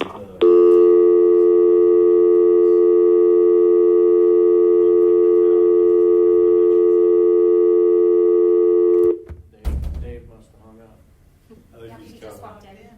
Oh. So, but you're right, there's a lot of good examples like that, and those two companies are wonderful companies that help to make this town, and we want to take another 50-year big growth. They gotta be part of it. They gotta support whatever thought we have. Well, and I'm very confident that they will. They've proven that they will help support. With They've done a the lot. new- They've done a lot in the community. You talk about housing, you talk about amenities. I mean, come on. We've had tremendous investment by our big companies into this community. We got $12 million pledged for a new recreation center by our big companies in this town. I mean, you don't see that in Waukee and Ankeny and everywhere else. So they're willing to help, and they'll help a lot. So we can never take them for granted. Yes, definitely. They have enough. I always say, I'm from South America myself, but I always say one of the best things you have in Iowa is the people. Not the weather, not the mountains, not the ocean. The people is the best thing in Iowa. And you can tell when you do something manufactured here in Iowa, you have very serious people that are willing to do that. When somebody gets hired by Pella Corporation, I always used to see him going towards make a career out of being in Pella Corporation. When we started going very much as Pella Corporation grew, we put plants all over the United States. And we had to close them 2-3 years later because the guys, they get a good job, they work for about 5-6 months, and then they quit. We're more efficient. That's it. Well, I think, again, we could talk about housing probably for a long time. Yeah. I think that, somebody said it, I think we need to be creative in that arena and be willing to at least hear and see new ideas, try to work together and figure out what we can do. We are at 7:30. We need to be done by 8 at the latest. Is there anything else? I think you're done with what you want to talk about. Any other questions, discussions that we need to have jointly here? Anything? Mike, I was just wondering, you talked about the TAC, the Technical Advisory Committee, when you had the comprehensive plan a few years ago. How many were on that? Where did they come from? Barry helped me out. I know we had a council member, we had 2, I believe, planning and zoning commission members. And then we also had appointments from both Pella Corporation, large employers. We had the community school district, we had Central College representatives on that as well. I believe we also had representatives from CDC, on it, and we may have had additional board members at the city, but it seemed to me that our committee was somewhere around 15 to 20. Any developers on it?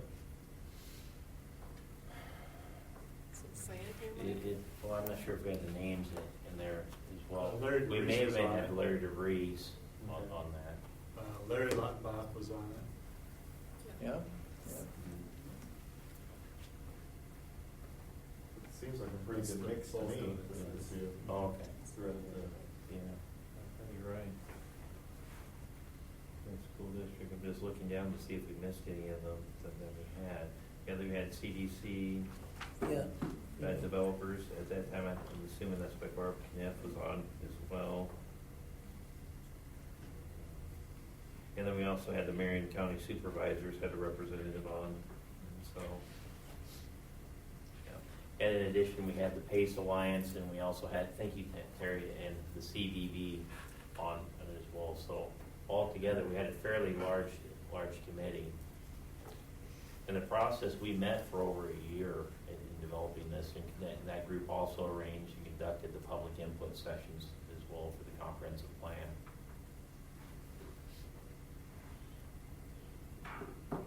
There's no physician representation.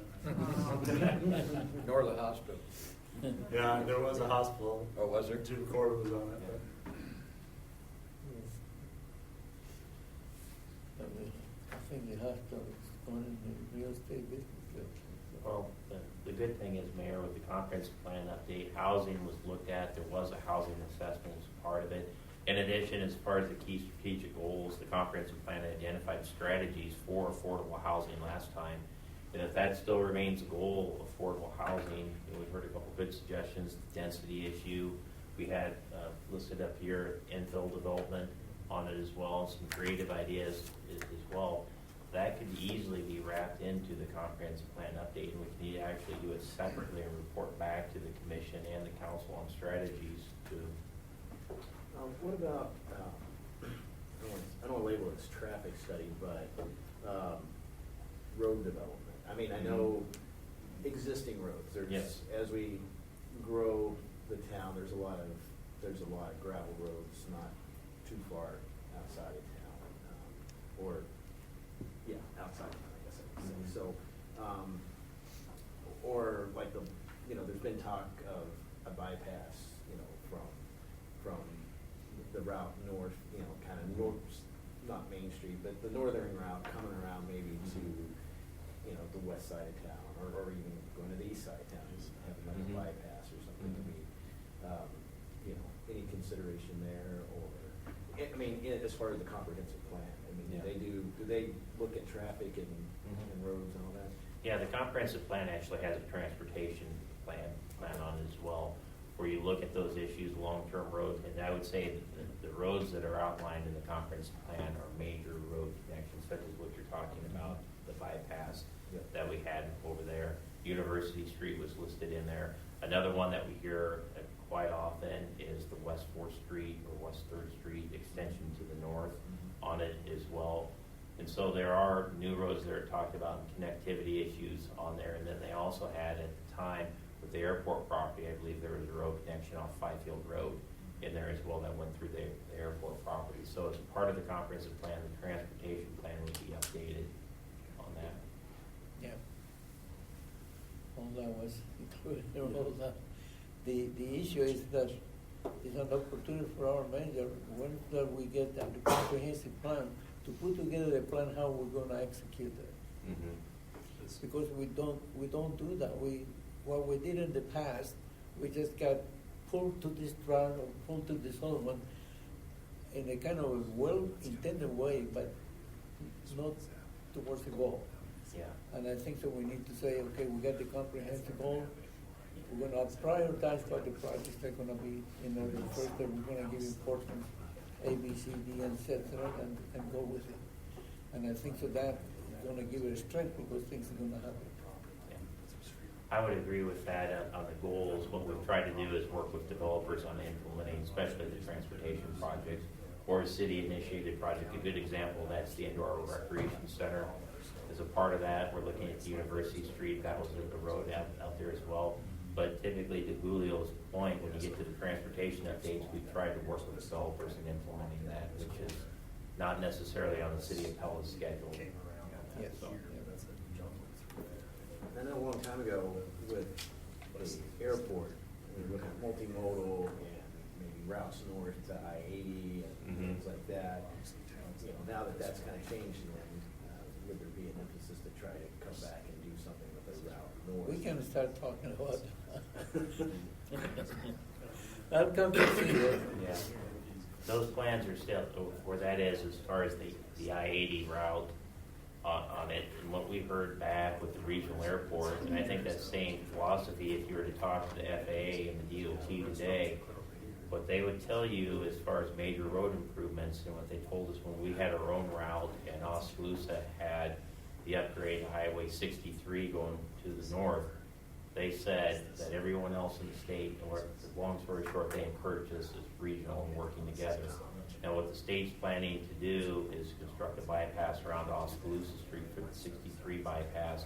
Land acquisition is scheduled to start in 2023, and it's on the 5-year capital improvement plan for the state of Iowa. So there will be, looks like, a bypass around Oscaloosa, but that same message that we heard on I-80 was also the I-80, or the connections to Interstate 80, was the same message that was given to both communities on the regional airport as well. So the answer to that is, when we looked at the road north, going there, you have to have partners that are going to work with you. In our case, when you look at the direct connection from Pella to Interstate 80, that would require the cooperation of Jasper County. And the message we got from Jasper County, or one of the questions from Jasper County, is why would we build a road to send more business to Pella? So the one partner that we had that was willing to work with us on regional issues was the City of Oscaloosa, and at that time, Mahaska County as well. So I can say I moved to Pella 43 years ago, and I distinctly remember a discussion about trying to get to I-80 going north. And 43 years later, nothing really has happened moving in that direction. Now, There were, what, 5 alternatives laid out for that road? Yeah. now this new bypass around Oscaloosa of 63, that might help spur some thought, because, yeah, in my opinion, if we could get that, I mean, the economic development opportunities in this particular area would be enhanced dramatically if we had a nice, quick way to get to I-80 going east.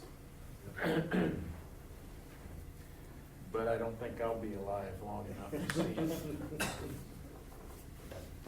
Mayor, if I could make a suggestion on the planning, if everyone's okay with proceeding with the comprehensive plan update, that takes care of a lot of the planning items, transportation, housing that we can do.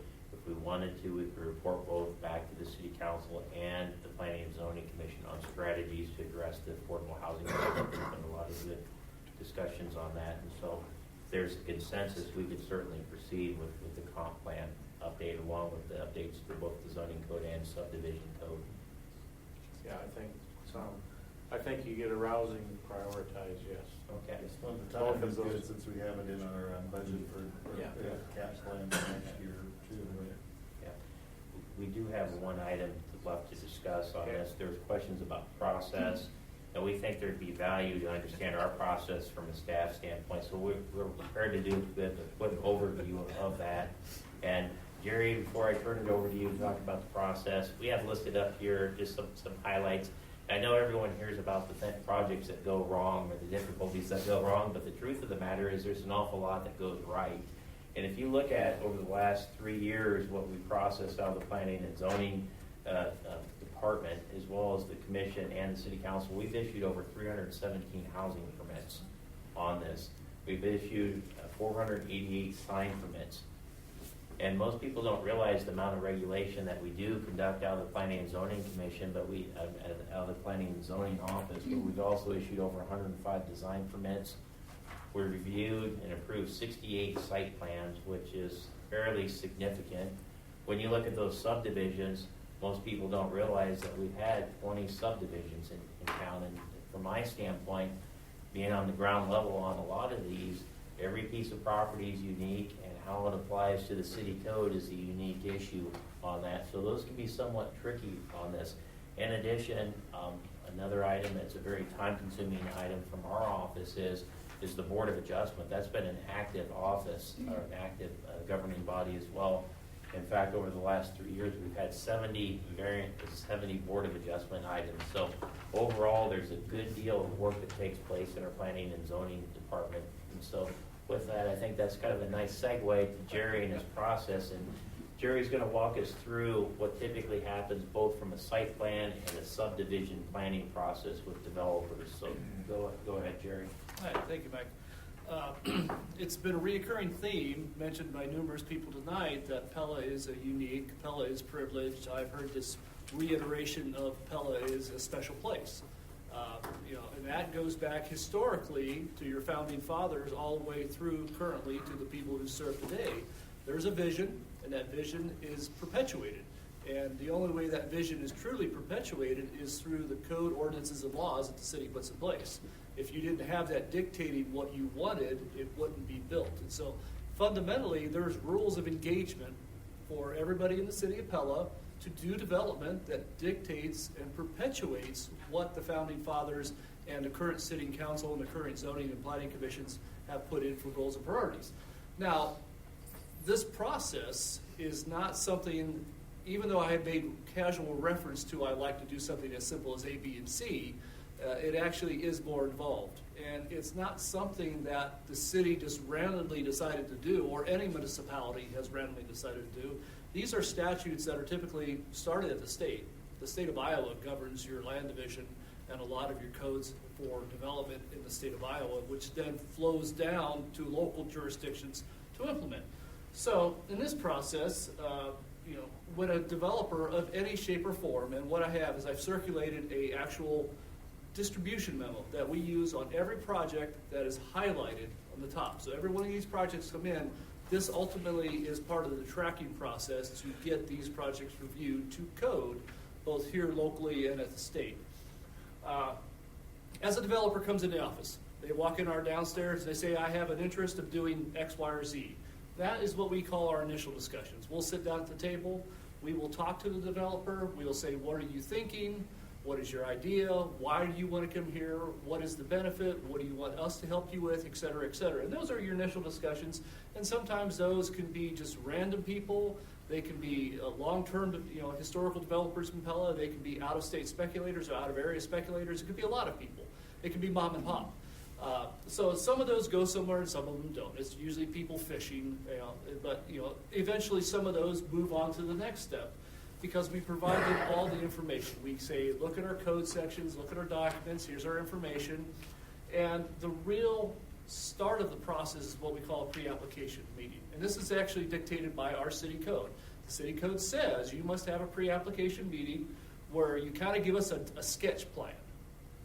And you give us a sketch plan, staff, Mike, all the department heads will then comment on your sketch plan and give you comments back. Now, the intent of what staff is doing, and this is where the comprehensive plan and your zoning code and your subdivision ordinances all come in hand, when those documents are all aligned in perfect harmony and they dictate exactly what the vision of the fathers and the founding fathers and the current people want in Pella, it's very easy for staff to say, this is the plan, this is how your development fits into the plan. So when everything aligns, it's very easy to explain the process, explain all the requirements to developers so everybody is on a level playing field. Makes it very easy. So that's what we do at the pre-application meeting. They take back that information and they say, well, I want to do sidewalks, or I don't want to do height levels, I have density setbacks, I have setbacks, et cetera, et cetera. They'll take it back to their consultants or their engineers, and then eventually they'll do an official submittal.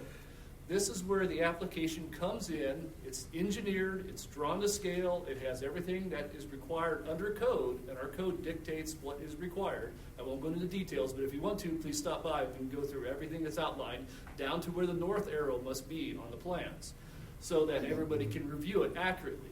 That is an official submittal. That official submittal then gets attached to this. And this then goes to all these people, excuse me. referenced on this list. Now, this isn't just a random selection of people. This is all interested parties that are on there. And it's spelled out in city code, it's spelled out in Iowa code, that entities that have interest in your local jurisdiction have the right to review and comment. And that could be other utilities. Other utilities have access to public utility easements.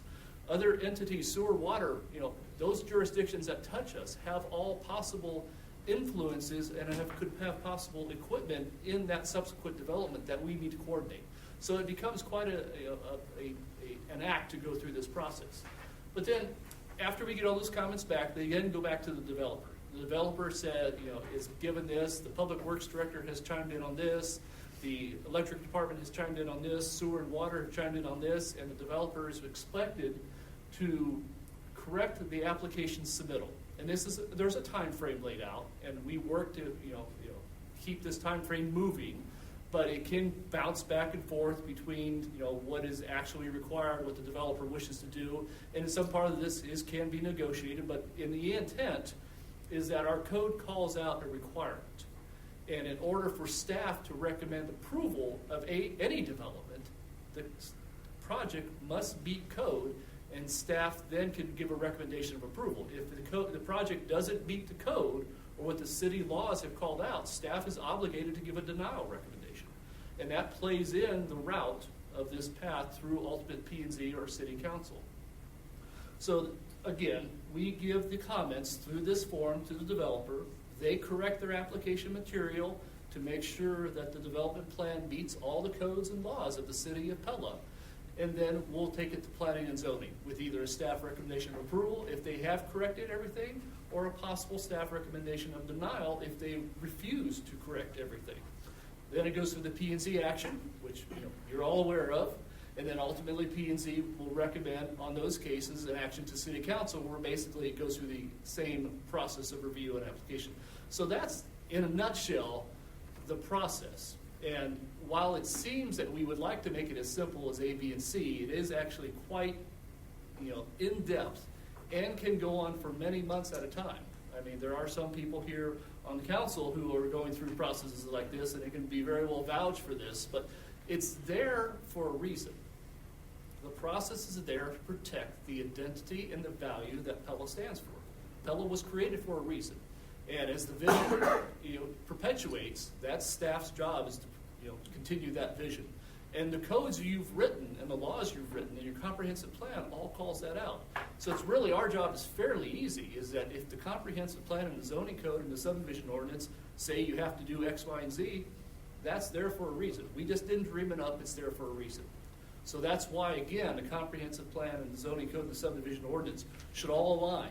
They should all be, hand in hand, hand in glove, one of those analogies, so that it's very easy to say it. If you want commercial here, and you want this maximum height of a building, and you want it set back this far off the property line, then that's the rules, and that's what you have decided, and we implement it. So that's a quick, in a nutshell, the process that can be very time intensive, and very staff intensive, and very developer intensive, but it's there for a reason.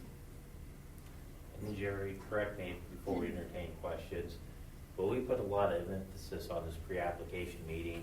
So what I would say is I've been in numerous meetings on this, and a lot of times people come in with ideas on the back of a napkin, hand sketches, want to talk it through, and we try to give them the big areas to be concerned with, deal killers, things that they have in their projects, but it's not foolproof. But if we see something out there, we try to inform them to guide them on the development so they don't waste time getting engineering plans on it. A lot of times that's successful. People don't hear about those all the time, but trust me, a lot of times they are. But there's, frankly, from my perspective, a lot of times, especially on subdivision, and especially on those subdivisions where you have to extend public infrastructure, that's not always popular. And B, keep in mind, every property is different. Every property is unique, and we're trying to take a code book and apply the rules to an individual instance on there. And it could be somewhat complicated at times. Mike, do you sit on every pre-application meeting?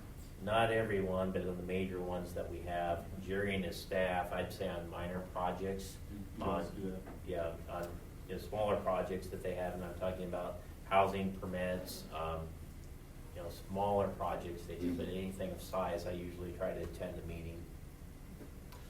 Now, I don't know if it's on the slide about the sketch plan, the pre-application and the step prior to that.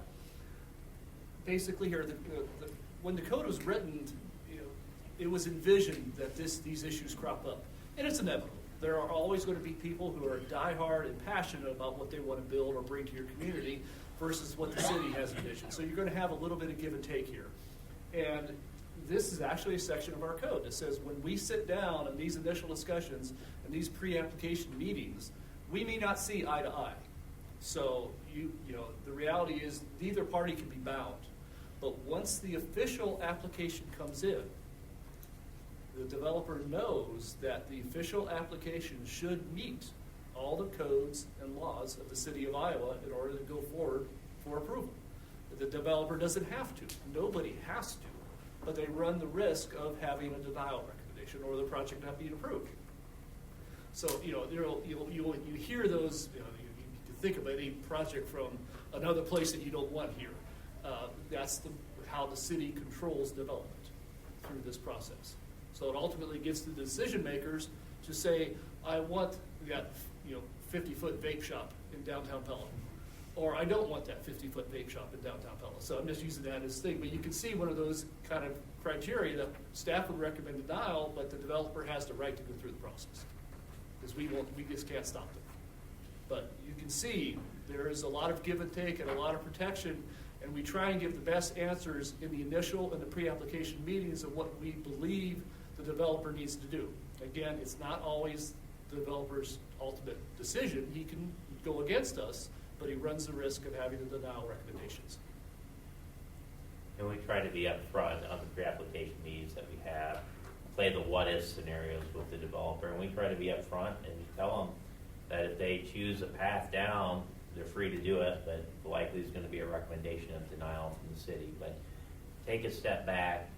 We've tried to realize that time is money on developments that we have, and it's been my experience more, I'd say professional developers that are used to the process usually work really well through the system. Where there's been difficulties is the first-time developer, the people that don't necessarily do this every day, and they're going through the process the first time, and all of a sudden they realize that there's a big code book, there's lots of people that review the issue, and it can seem to be cumbersome if you're not an experienced developer. That's at least my perspective on the matter.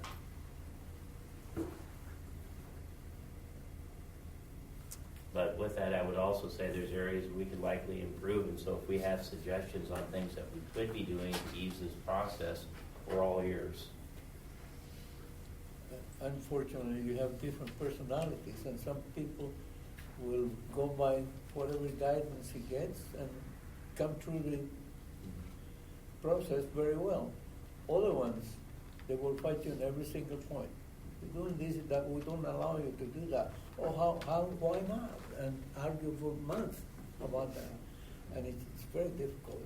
I understand that very much. It's some people they don't understand. Other people that in basically in construction and so forth, they have no problem because they know what they have to comply with it. So usually the projects, they go fairly smooth. But some other ones, they feel like we're highly bureaucratic. And I said, look, we cannot overlook some of these things.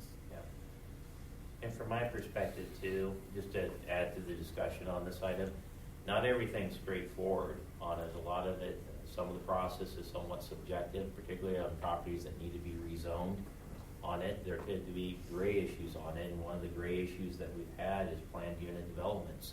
What we've done recently, and Terry and Joe speak up, what we've tried to do on any type of proposed planned unit development, so it isn't just staff talking about, is this truly a unique development, is it a needed development on here? We've tried to involve the Planning and Zoning Commission early on, where they've met with Joe and Terry have met with developers on this, and we've tried to get them involved early on to address some of the judgment calls, whether it's unique or it meets the criteria under city code. And so we're trying ways to make it easier for people, but that would be lying to say if there's not areas that we can improve on too. And so if there's anything that we could do to make this process easier, or if you have questions on things, again, we're all ears. I will chime in that the comprehensive plan is your basically umbrella plan. It lays out the vision of the city. Next step is the implementation plan, which is your zoning code. It takes where you say, I want residential, and low density, medium density, whatever, and then the zoning code says gets to your setbacks, your technical details. Then your subdivision ordinance is basically the law. It's almost a little bit separate, but it is the division of land. What size lots do you want for your single family homes? What size lots do you want for your duplexes? That kind of stuff gets involved in that level of it. What we have now is we have a future use land map that spells out commercial, industrial, housing, and then we have a zoning code that doesn't align. So you can actually go into our future use land map and see a residential area and the underlying zoning's commercial. Well, what do I do? And so when we have everything aligned, a comprehensive plan that has a consistency zoning, that has a subdivision ordinance behind it, it's very simple. That is your plan. If you want to change that plan, or a developer wants to change that plan, they go through a general plan amendment. That's one process to involve the commissions and the council plus the citizenry to get involved in that. If you want to go from a general plan of residential to commercial or industrial, that's one action. Then after that, you have to do a zone change. So it's a multiple step. And that guarantees that the vision that the people have put in place stays in place. It makes it a little harder for the developers to change, but it can't be done willy-nilly. So ultimately, if everybody agrees and it's a great project, then it'll get approved. But when your comprehensive plan aligns with your zoning code and aligns with your subdivision ordinance, it's very easy to get development through the process.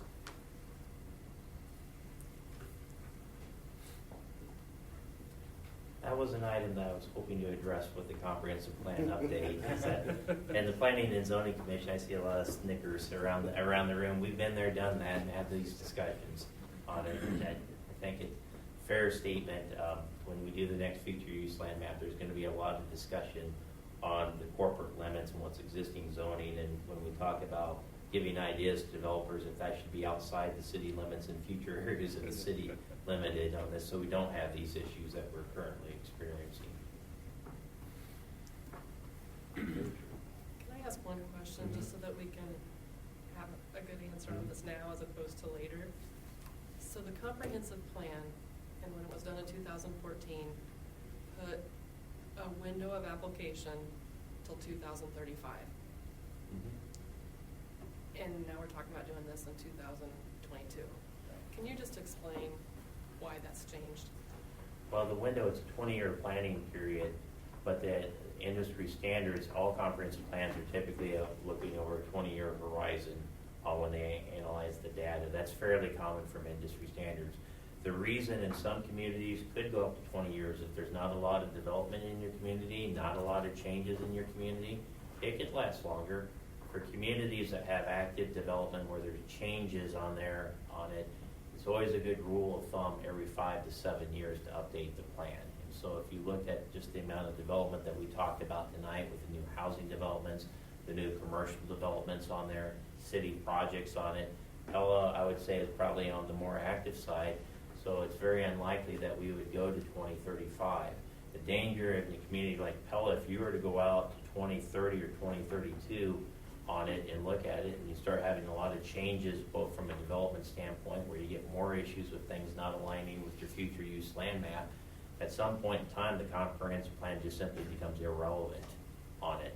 And so that's the first issue. The second issue is if you look at all our discussion on economic development this evening, and I probably didn't make this point as clear, but if you look at page 21 of your comprehensive plan and look at those future growth areas, you'll recognize a lot of new developments are happening in those exact same locations. And so we really use it from a staff standpoint. When we talk about economic development priorities, we rely on the comprehensive plan. Once again, in a city like Pella that has a lot of development, that shorter time period is probably more appropriate than a community that doesn't have a lot of development. So that's the difference between it. We're talking about a planning period where they're using to forecast goals over the planning period versus the reality of how quickly things change. And in Pella, we've had a lot of development on it. So we think we're more in that 5 to 7 year time frame as far as the update to the plan. Does Waukee do one every 2 years? Yeah, you'd almost be forced with the amount of growth that they have on it, but they'd probably be, again, in that 5 to 7 years. When I was worked for the city of West Des Moines, we were at the 5 to 7 year too, and so that's always been something that we strive to be right at that 7 year time limit. It's just always wise to have a consistent understanding of those things, so Yes. we all answer that question the same way. Yeah, and remember, it's an update. It's not a new comprehensive plan, it's an update. Your future use land map that the previous committee, staff, elected, spent a lot of time doing your future use land map, will be modified and adjusted and massaged, so to speak. But we're not gonna take we're not gonna take Prairie Ridge and move it to the opposite end of town. That's already done, it's already chosen, and that's the way it is. The update will massage those areas. We might move some commercial, you might move some industrial, but we're really just adding and jiggling. And then the zoning will come back and implement that. So that's why it's an update. And a lot of updates change with state law. When we hit a certain population for housing, we'll need a mandatory housing element. We'll need a lot of stuff, that the transportation element is going to be crucial to handle all the new flux and growth. So all this stuff is part of the update. It just builds. We're building and we're perpetuating.